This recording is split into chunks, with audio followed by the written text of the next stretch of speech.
So I want to suggest 5 game changers. And you'll see they shouldn't be strangers to any of us.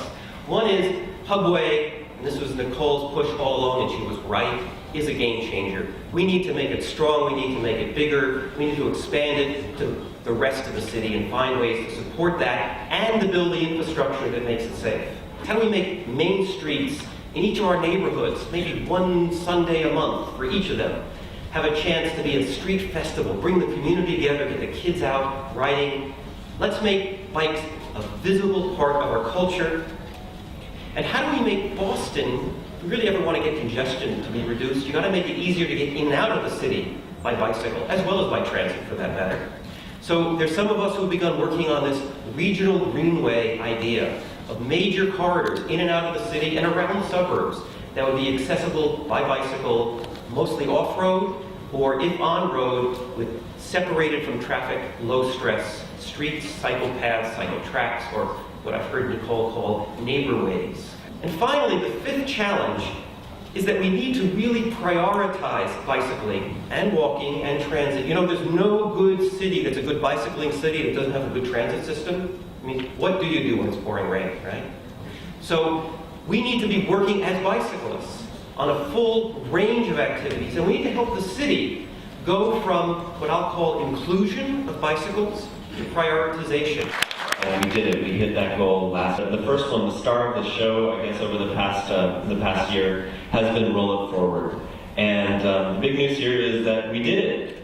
We set this really, really ambitious goal, 1,000 bikes, and we did it. We hit that goal. Youth Cycling Program is our program in the public schools and in community centers. It's different than Roll It Forward in that it's using our fleet of bikes. We'll roll up in a big truck. We will unload 30 or more bikes.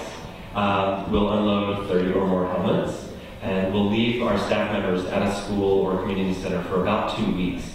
We try to stay at school, and for the time that we're there, we go through classroom after classroom after classroom, so that after that period, about each child or teen that we work with gets about 4 hours of bicycle instruction.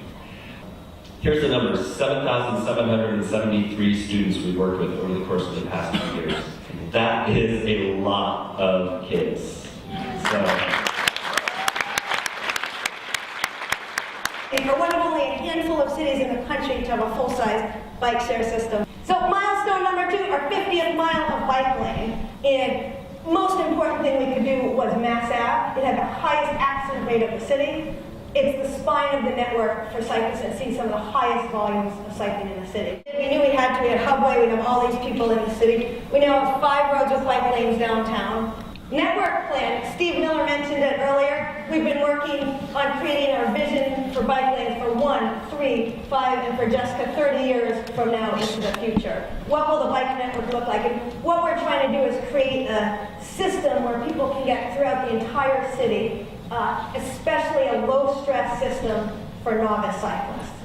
I mentioned it before, the Bike Innovation Hub is actually in the Mayor's Innovation District. This is fantastic, a conglomeration of cycling-related businesses all under one roof, working together. I think we're going to see great things coming out of this Bike Innovation Hub.